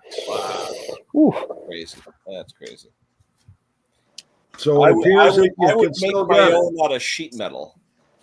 Yeah, I'd make something. I wouldn't spend those $330 or $50 on something like that. Not at all. Not at all. Oh man. Yeah. So like I said, tomorrow I'm gonna have breakfast with my buddy Ralph, RW3 dog. That'll be fun. He's got I don't know if you guys saw his last video.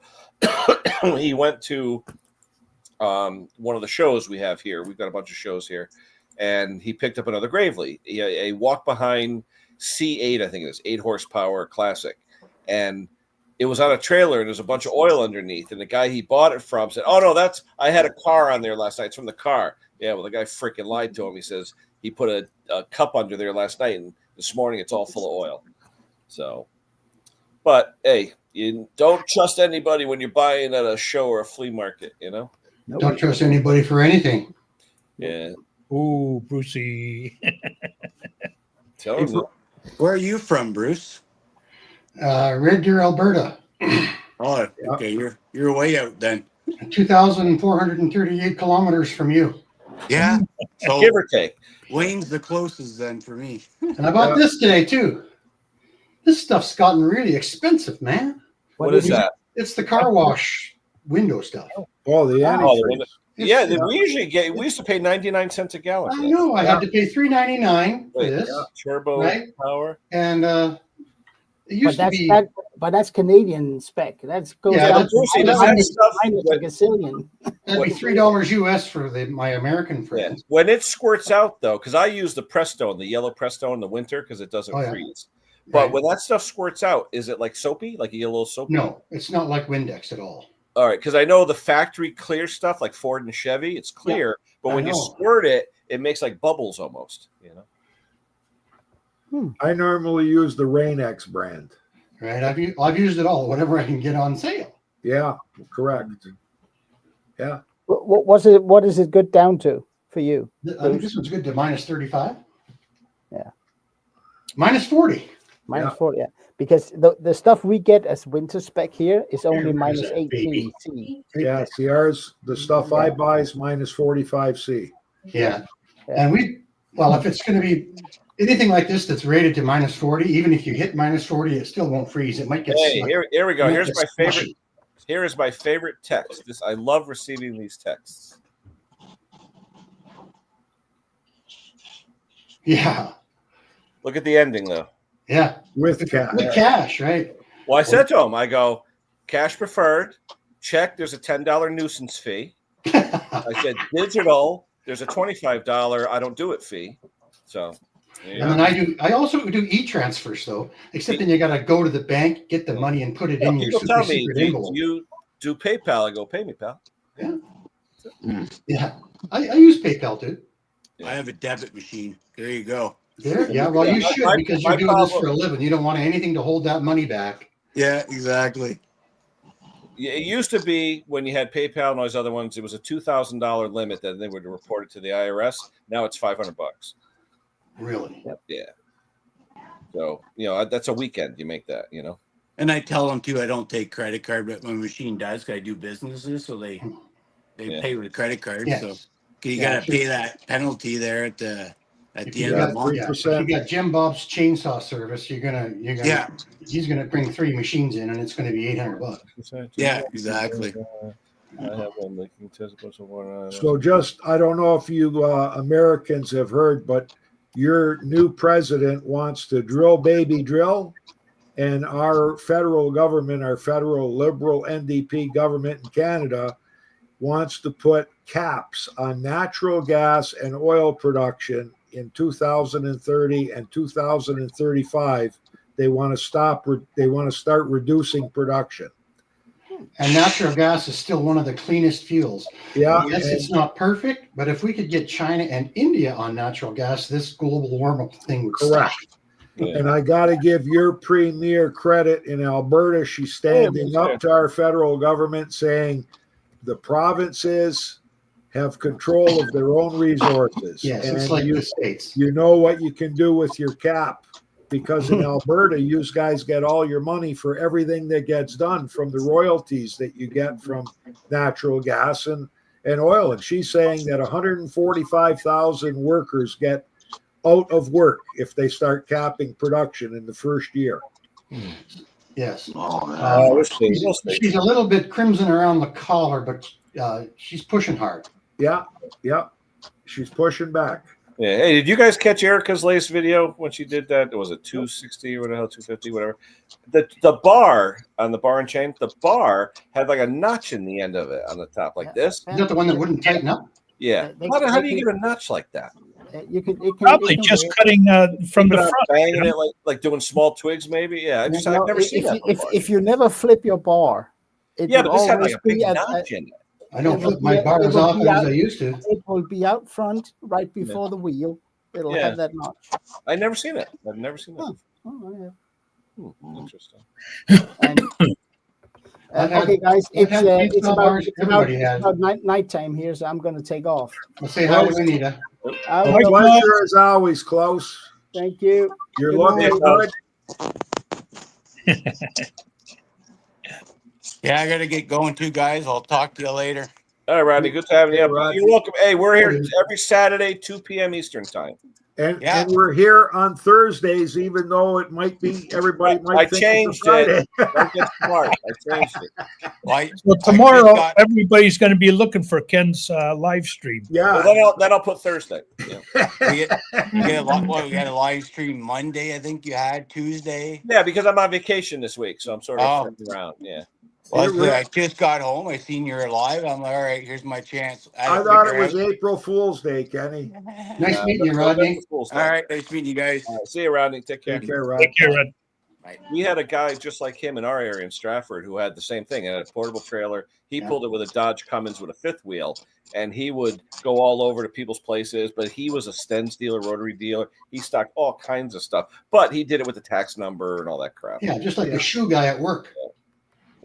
Yeah, but Matt, even my guys at work, I went in last night. I went into work at 9 o'clock last night because I had to do overtime sheets because you got to post them per the CBA by Wednesday midnight. So anyway, I went in and one of the supervisors called me. He goes, "Is this Ken Wyman who hasn't taken a vacation for a week in 3 years?" And I'm like, "Yep." So I usually don't take a lot of vacation, to be honest. I'll take maybe long weekends and things like that. So how you doing, Come on Mr. up, Abe.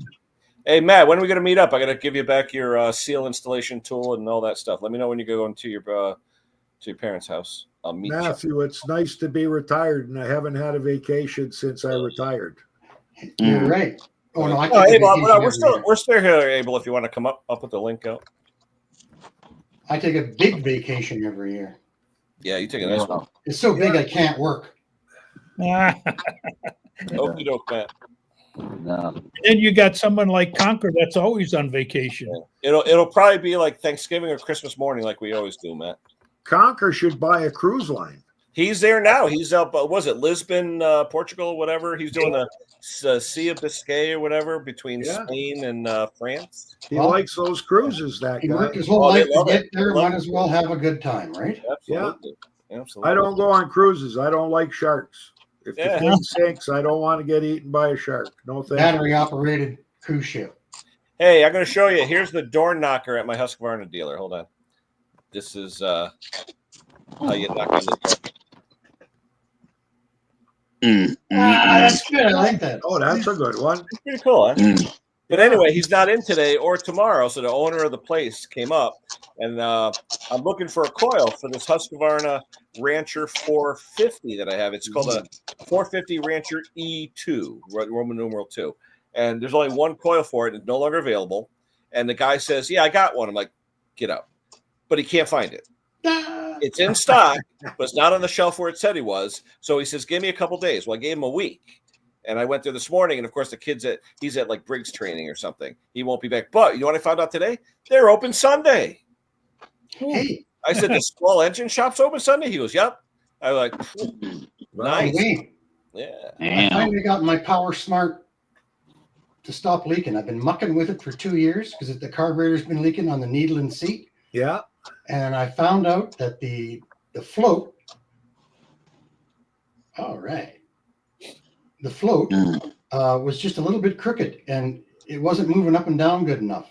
Yeah, So now, I don't have that model of wing wang carburetor, but I went through all my old wing wangs and I pulled out a float that looked the same and I stuck it in and I got a seal and it's gone overnight without a drop. So I can get rid of that one now. Yeah. I actually got a water pump going the other day by turning the float upside down. Okay. Happy birthday, Phil. Was it an older machine? Yeah, and I don't know if whoever had it apart before put the wrong needle valve in it or whatever, but the float was sitting up like on an angle like this. I said, I wonder if I turn it around.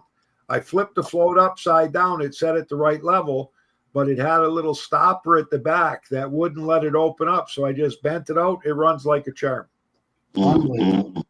So I'm Yeah, I giving like it to that the small engine repair class, the school in Niagara Falls, but I will put a tag on it saying the float is upside down on this, and you got to work on the throttle adjustment underneath the gas tank. Skeletons So kissing. Ken, I put a different float on that carburetor, and it tested to 10 pounds and stayed there for 10 minutes. Yeah. 10 pounds. That's pretty good. Yeah. But you know what? You can't depend on that float and the pump or the test pump, because when the float is sitting in the gas, it's not going to have the same pressure on the needle as the pump you're testing. So you still aren't 200% sure whether it's going to work, right? That's what this one did. We just did a snowblower for a guy, and I pressure tested it, then I bench tested it for 15 minutes, and we had tested it before and it wasn't sealing, right? So we polished up the brass seat for the needle valve, and it passed the pressure test at 5 psi. Let it sit there for about 10 minutes. It didn't move. Then we hooked up the dummy tank and we mounted it to the bench and we let it sit for 15. An actual float test. Yeah, and it didn't leak. So we put it back on his machine, fired up his machine, set the RPM, and made a fine-tuned adjustment on the adjustable jet, the main jet. Ran it at 3,600 RPM, throttled it down. It was like 1,750 to 1,800 on low idle. It was perfect. Let it sit in the shop overnight with the fuel valve wide open. No drips, no leaks, bowls dry. The guy comes to pick it up. Jake tells me that they took off with it and they didn't tie anything down in the trailer. He picked up rototiller and the snowblower. He says, and they didn't even tie them down. They're going down the road and everything's bouncing. 3 days later, I get the phone call. The snowblower is leaking fuel. And I'm going, what do you mean it's leaking fuel? Is it pouring out? He said, well, he says, I just wanted to see if it would leak. And I opened up the fuel valve and I see a wet spot on the floor. I said, like a drop? Because I said, maybe when you pushed it in and you had it on an angle and the bowl's filled. I got to go out and meet this customer. On there and it dripped out. Yeah, spill out the so anyways, I said, if it's not leaking and pouring like crazy, it's fine. Shut off the fuel valve. If it's just wet, I said, you got a brand new carb kit in there. It's not the washer at the bottom. It's not the bowl. I think you just moved it in and it might have got the bowl wet and finally a drip dropped down. Well, it probably took a heck of a jiggle to get it home, too. Yeah, but I said, if you want to bring it back, we'll check it out again. But it didn't leak when it was here, and it sat for a full day with the fuel valve open. I gotta go pick up dinner. She ordered, if you guys are still on when I come back. New York strips with French fries. No, chicken wings. Chicken wings. All right. See you later. Okay. Yep. Yeah. Nah, I'm supposed to be getting that new carburetor and carburetor rebuild kit tomorrow. I don't know when, but sometime tomorrow. Is that for your IC, your 8-horse? 8-horse? Yeah. Yeah. The one he's taking the sledge to, if it don't work. Yeah. Right. Yeah. Hey, I'll take it. Those are cast iron sleeves. They're good engines. Yeah.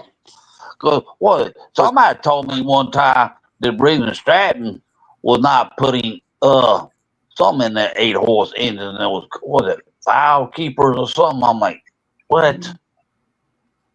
You're not putting valve keepers? Is that overhead valve or is that a flathead? It's a flathead. Flathead. No, this was built and put on that tiller before moved to dumpster bought. Yeah, who else bought? What else? Oh yeah, because when MTD got bought, I was like, oh, what y'all do with your build? Like, yeah. Was it Stanley or D-Wall bought MTD out? Just leave this color the same and make everything out of plastic. Anyway, yeah. I'm gonna go, you guys. It's been nice. Thanks for having the lineup. Bruce, hey. Take care, buddy. Yeah. Yep. I'm having a good week. I'm having a good week. We'll see. Yeah. Oh yeah, and that guy that supposed to brought me that John Deere mower, he's still having issues with it. I'm like, so it'll run 5 for 10 or 15 minutes and shut off. You done put a new fuel pump, stuff like that. I'm like, well, Maybe he's got a plug. Maybe the vent on the gas cap's plugged. yeah, because I told him, I said, take that off and clean it out. I'd had to do that on the, I had something that was doing that. Now to clean it up. We had a number of them come in this year. All it was a plugged vent on the gas cap. Yeah, because what the old snapper end and riders, they had that little screw in thing. Yep. Yep. To start them and to vent the tank. Yep. Nah, it's just I don't know. I said I won't let him worry about it. He just needs to bring me my snapper 28-inch high vac back, and he can do what he wants to. Abel, you're pretty dark there. We can't make you out. We need some light. How much light? I turned the overhead light on, but I was afraid it would flood me out. Oh, all we're seeing is shadows. Hang on a minute. I'll put on the overhead light, but I don't think that'll be good, but we'll try it. I'm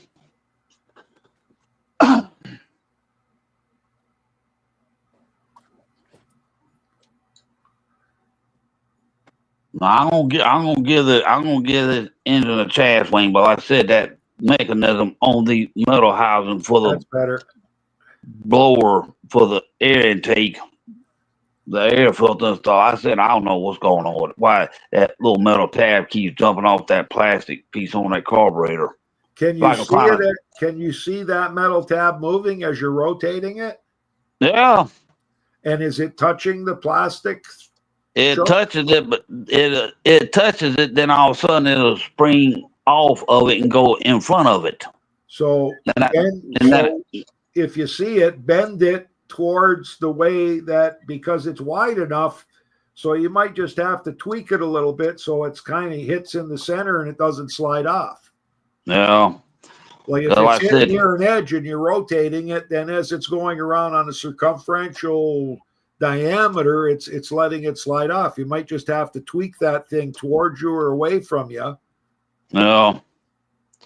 Yeah, I'm gonna have to do something because I don't know if they had trouble with that filler like that when they first bought it or not. I'm like, but I said I'm gonna do something. If I could add a piece of metal to it, I would, but I don't know how to. I said I got to do something because like I said, those engines are hard to find in running condition. Yeah, but I think you could fix it just by when it first contacts, look where it's contacting. It should be contacting in the middle.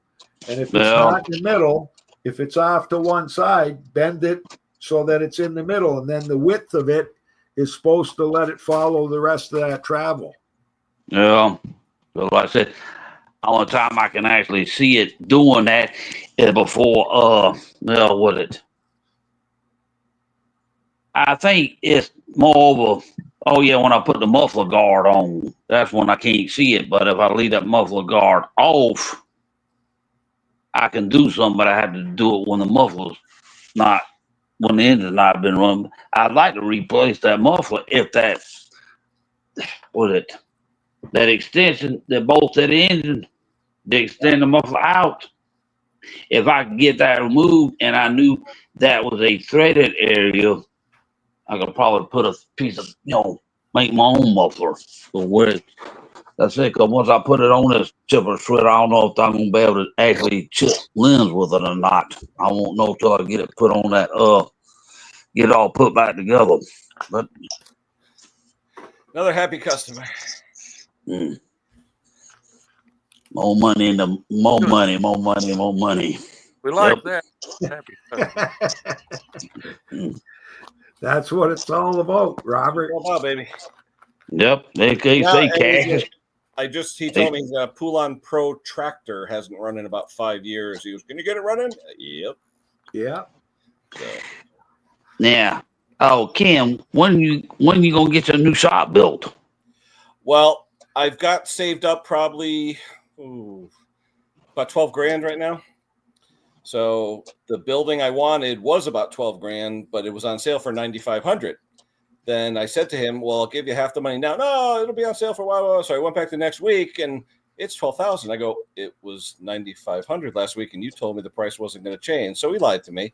So what I'm going to do this time is, you know how in the winter, everything is, they want to get rid of them. Yeah. They drop the prices drastically. I'm going to go in there with a wad full of cash and say, what you got? What kind of shop is this, Kenny? It 12 by 16 shed. Oh, okay. Fully built. Yeah. Hook it up, yeah. lay it down on the crushed stone and be done with it. Yeah, we have them over here. I think it's it says like Amish woodworkers. Or Yeah, something. yeah, exactly. They're the ones. Yeah. But Nice this shed. here in my town, 12 by 16, you don't need a permit. 192 square feet. That or less, you don't need a permit.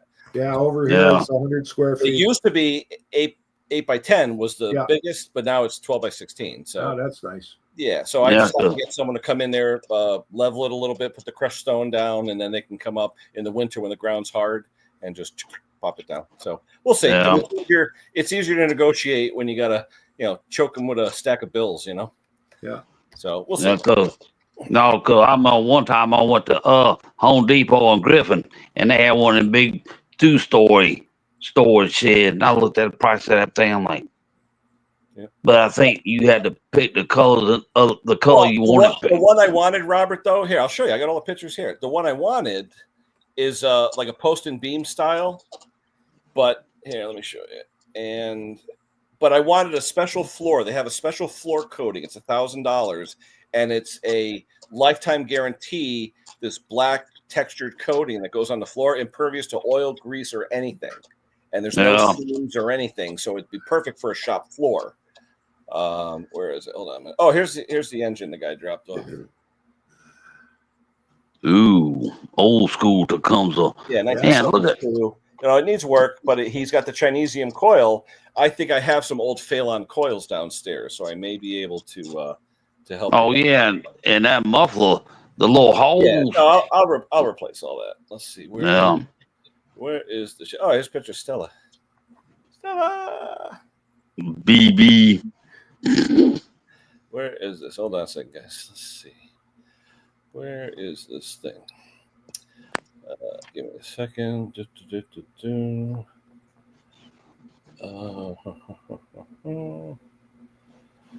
Where is it? Come on. Here we go. Let's see. Sort of like this one. Ooh.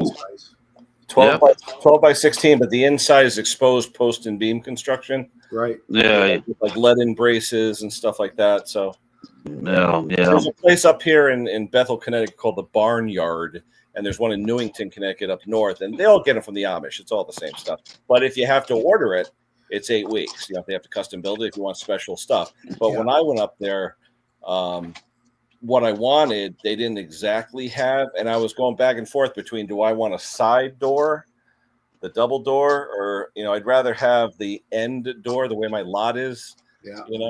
But then I wanted to go a little bit more and have like a garage type door, like a roll up door. I don't know. I'm just trying to think. I think that the double, it just looks nicer with the landscape if you have it like a shed looking thing. Yeah. Versus a door. So you got the access that they can drive a forklift back there to. Yeah, I do have trees on the side of my property, but I measured the height to the wires that go to the house and the distance to the trees, and there's enough. Their trailer's hydraulically articulating. Yeah. So the shed on the trailer, they actually can articulate the center of the trailer and move it at all different angles. Oh yeah, I've seen them.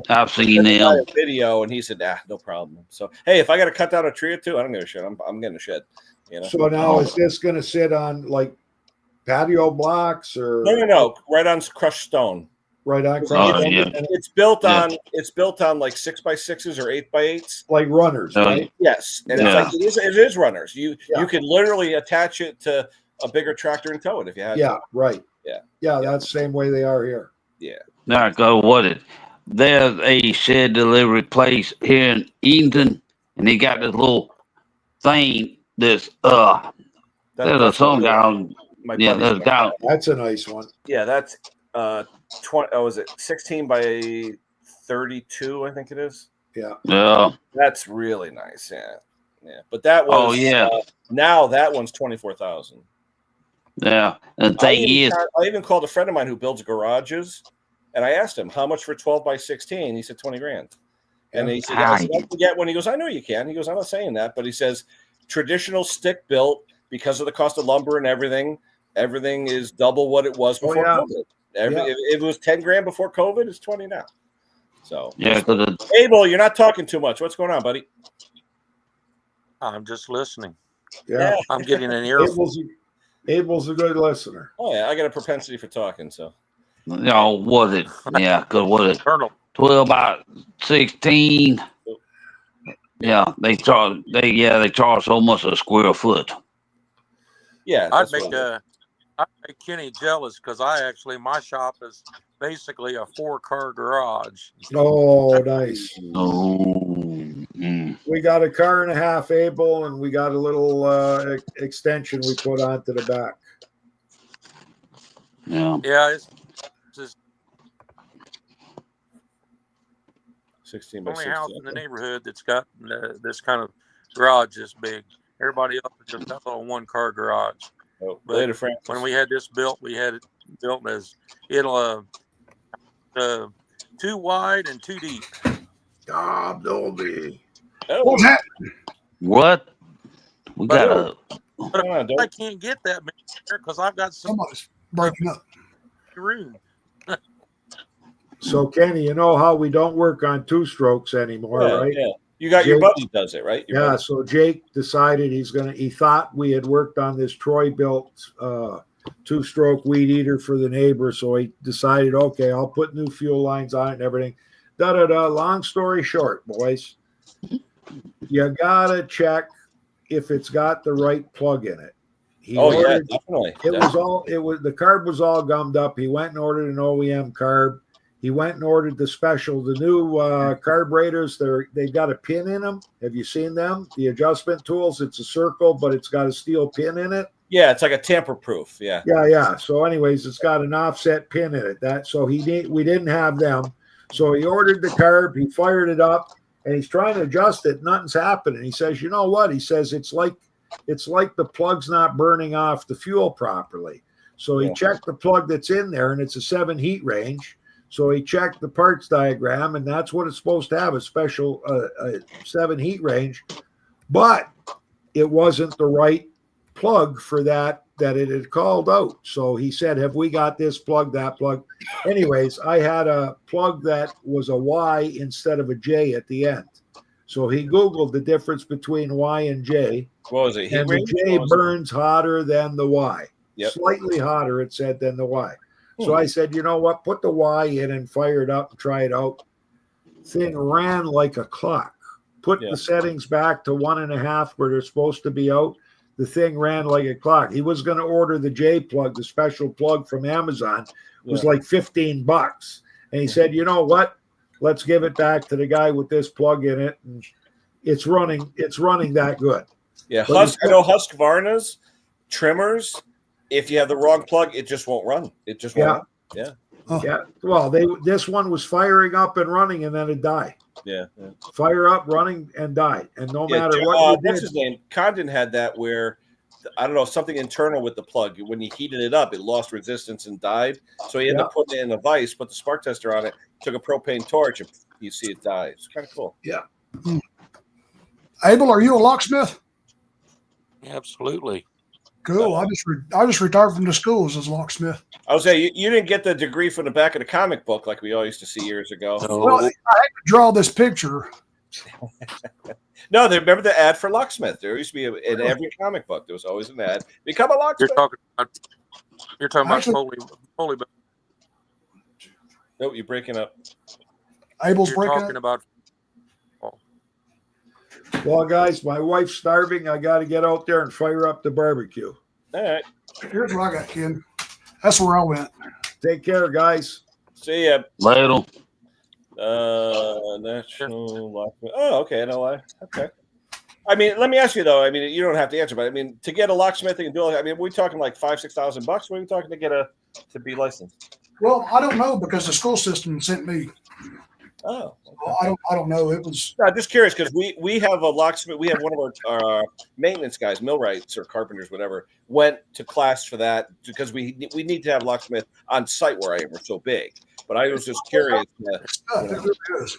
Yeah, interesting. Well, my buddy Johnny, he's got a locksmith shop. So. Yeah. Is it just me or is Abel breaking up? I can't. He is. And here we're at. Yeah, Abel, you're chopping. You're like choppy. I can't understand you. I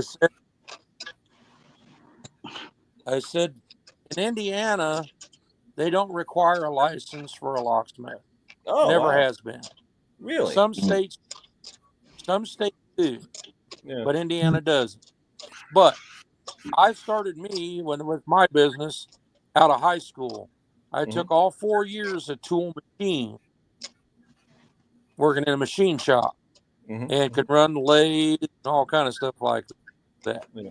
And when I got out of high school, my dad gave me $100, and I had an old beat-up pickup truck and a head full of knowledge, and I turned it into a locksmith business. Cool. Well, guys, I hear the card shuffler in the living room. Me and Mama's going to play our 5 o'clock card game. I appreciate y'all having me, Kim. All right, yeah, my kid just got home. We're gonna have to start making dinner. All right, let me go. Abel, good seeing you. Robert, as always. Mr. Dobie, everybody out in the chat, thanks for stopping by. We will Saturday 2 o'clock. We'll be on the next live. See you guys. Yeah. Later. All right, we'll see you. Bye.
Still here. I didn't end it. I thought I ended it. I just X'd out. I didn't end it.